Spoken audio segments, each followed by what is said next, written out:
Welcome to Lively Lewis Stories. Buckle up, because you're about to join Levi and Ivy on an adventure. All you need is your imagination, and off we go! Lively Lewis Stories! Hey there, awesome friends. Guess what? We're super thrilled to share some exciting news with you. We've got our very own Lively Lewis merchandise. Woohoo! Grab your parents and head over to livelylewisshop.com or simply click on the link below in our show notes. Now, let's dive into today's story. Levi and Ivy were enjoying a wonderful week at sleepaway camp with some friends. Swimming and nature activities during the day, s'mores and campfires at night. They made lots of great friends the year before who they were so happy to see again that summer.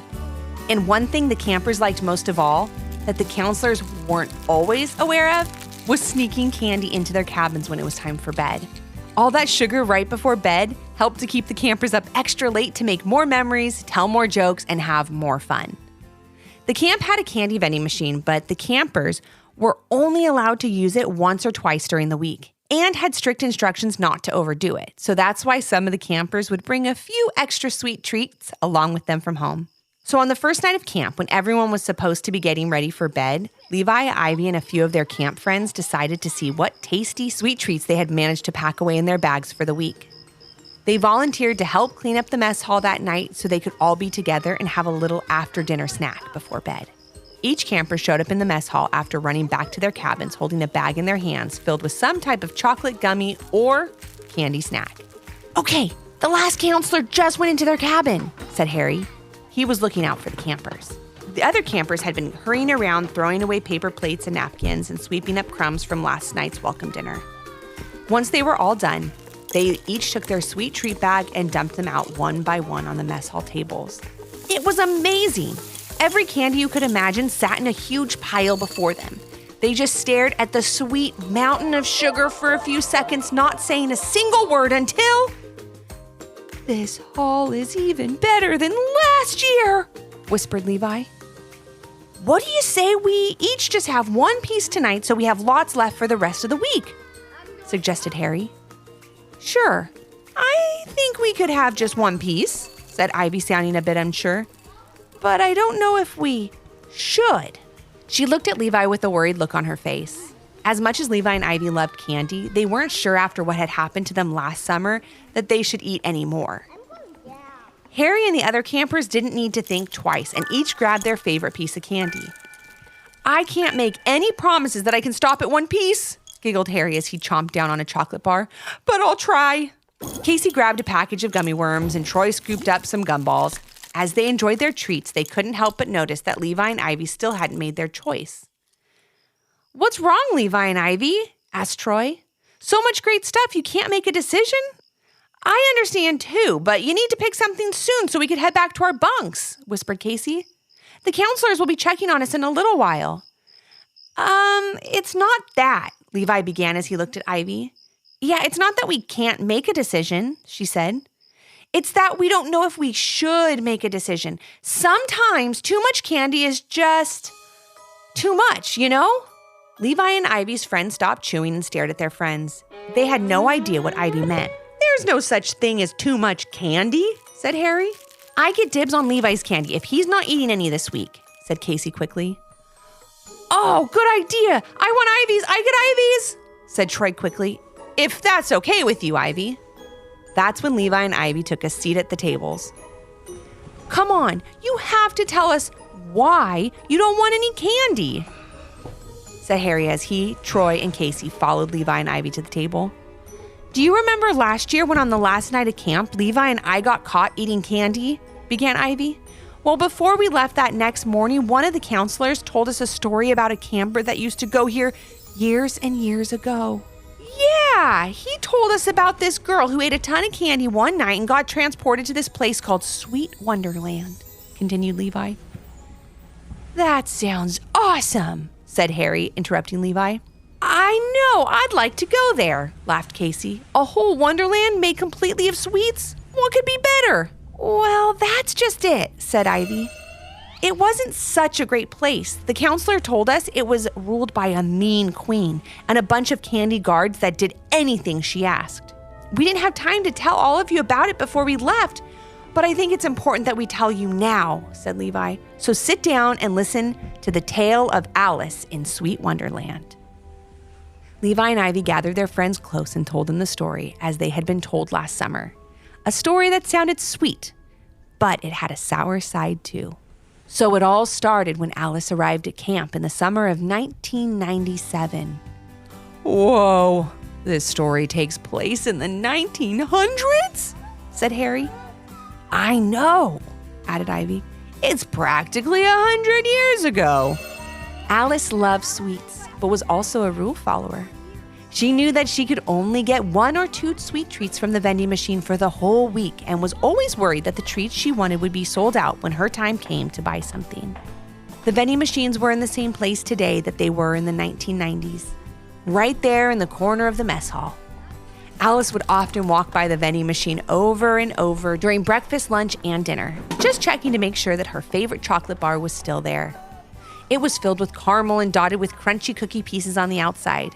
They called it a dream bar.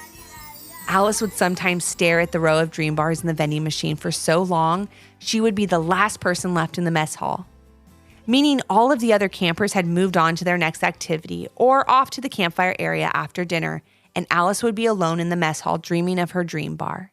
And that's exactly what happened one very strange and peculiar night. As Alice snapped back into reality, she noticed that all her friends had gone and she was all alone. She hurried back to her table, grabbed her tray, and was heading to the garbage to throw out her plate and napkin. But while looking at the vending machine, she missed the blob of pudding on the floor. She slipped on it and banged right into the vending machine. This caused the whole machine to rattle and a bunch of candy to fall out. One of them being a dream bar. Any camper's dream, right? Well, not for Alice. She was very torn. She didn't want to break the rules, but she wanted that dream bar so badly. Her hunger for chocolate, caramel, and crunchy cookie pieces got the better of her, and she ate the dream bar. And once she started, she couldn't stop. She ate another candy bar, and then another, and another. Before she knew it, she had eaten all the candy that fell out of the machine. She felt terrible in more ways than one. I broke the rules. I ate all this candy I didn't pay for, and now I have a bad stomach ache, whispered Alice to herself. What am I going to do now? One thing she knew for sure, that she didn't want to make the situation worse. She made up her mind that she was going to tell her counselor. She started to walk towards the door that led out of the mess hall when she started to feel dizzy. It felt as if the room was spinning, and then the lights began to flicker. What is going on? Alice shouted. But as she opened her mouth, she couldn't hear anything at all. She closed her eyes and hoped for the best, but when she opened them, she got the surprise of a lifetime. Where am I? Alice said as she stood up from the ground. At first, she thought her hands were covered in dirt, and when she went to brush them off, but the closer she looked, she noticed that it was cookie crumbs. What is going on? Alice thought as she took a closer look at everything in its new world. That's when she saw the grass wasn't really grass, but rather green licorice. The trees weren't covered in bark, but instead covered in chocolate. The breeze that rustled the paper candy leaves above wasn't just cool and refreshing, but it smelled like fresh baked cookies. At that moment, Alice realized her stomach didn't hurt anymore. As the breeze blew, it swayed fondant flowers of every color you could imagine. Tiny candy bumblebees collected sugar crystals from each one as they buzzed around Alice's head. Gumball rocks covered the path Alice walked down as it curved around the shore of a caramel river. And just as Alice thought nothing could be better, she saw it. A dream bar tree.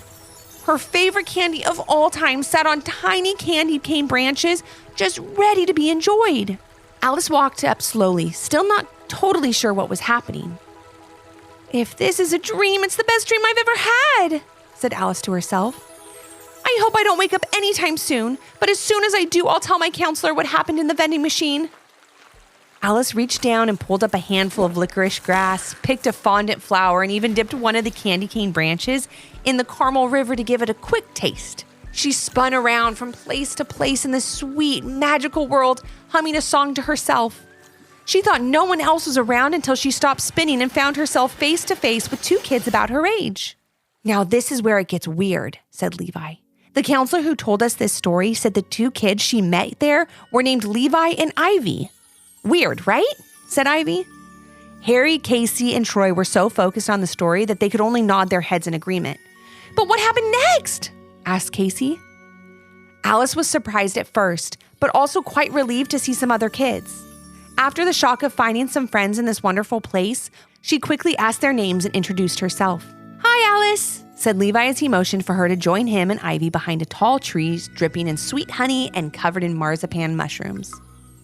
"We're so happy we found you," said Ivy with a less than convincing smile on her face. She looked a bit scared and her voice trembled a bit. "What do you mean you're happy that you found me? Is there someone else here looking for me?"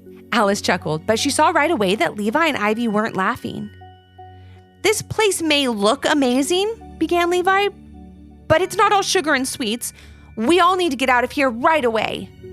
Alice's smile turned into a frown as Ivy kept talking. "This place is called Sweet Wonderland. It's ruled by a very mean queen," said Ivy.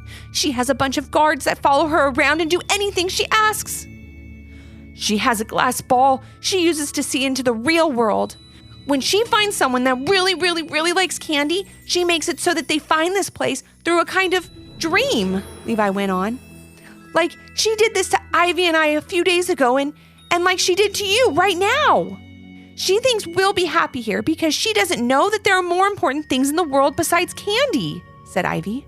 Alice was still for a bit, trying to take in everything that Levi and Ivy had just told her. After giving it a bit of thought, she asked, "So this is all a dream? Then what do we have to be worried about? We'll just have to wake up in a bit and be right back to normal." "No!" shouted Levi. "I'm sorry, but you don't understand. It's not like that. You don't just wake up. We were told by some gingerbread men, they fear the queen too, that we have to find the magic door that leads back to the real world to get out of here. You need to follow us. We're trying to find our way out tonight." Alice didn't know what was real or what was true anymore. "You know what? I think I'll just enjoy Sweet Wonderland a little bit more, and then I'll come along with you," said Alice. "I mean, how many more times am I going to be in a world made completely of sweets?" Alice was letting her hungry sweet tooth make the decision for her when she should have been using her brain. Levi and Ivy were trying to help her, and she couldn't see past all the chocolate, gummies, and sugar. As Alice walked away from the tree, Levi and Ivy called out to her one last time, but it was too late. As Alice turned around to tell them it would be okay, the Queen of Sweet Wonderland made her appearance. "Grab her!" shouted the Queen to her guards. They were wearing sugar sashes and they held giant candy canes. They surrounded Alice and blocked each way she tried to run. Alice called out to Levi and Ivy, who took cover under the fondant leaves of the tree they had all been standing under. They wanted to make sure the Queen didn't see them, but they never broke eye contact with Alice to let her know she wasn't alone. Levi made a motion with his hands, as if to tell her, "We'll get you out." Alice looked hopeful, but still very nervous as the Queen of Sweet Wonderland approached her. She was draped in a glistening robe and her rock candy tiara sparkled in the bits of sunlight that streaked through the fondant leaves above. She stomped along the licorice grass, kicking gumball rocks here and there before reaching Alice. "Welcome, Alice. So happy you could join us," said the Queen. "We think you'll be very happy in Sweet Wonderland." "Thank you for the invite," Alice began to say sheepishly. "I'll be leaving tonight. I have to get back to camp." The Queen seemed to laugh under her breath as if to say, "There's no way that will happen." And as the Queen turned to talk with her guards, Alice saw an opportunity to run. And that's exactly what she did. She ran deep into the woods of Sweet Wonderland and kept running until she tripped over a rock candy branch that had fallen across the path. When she opened her eyes, she found herself face to face with, no, not Levi and Ivy, but 3 gingerbread men. Alice looked nervous and scared, and the gingerbread men were quick to set her mind at ease. "Don't worry, Alice. We're here to help you find the magic door so you can get home," said one of the gingerbread men. "We're trying to help Levi and Ivy as well." Alice was so happy to hear that. She stood and gave the gingerbread men a big hug. "Thank you for your help," she said. "Let's find Levi and Ivy and get out of here." But that was easier said than done. Join us next time for the conclusion of Alice in Sweet Wonderland.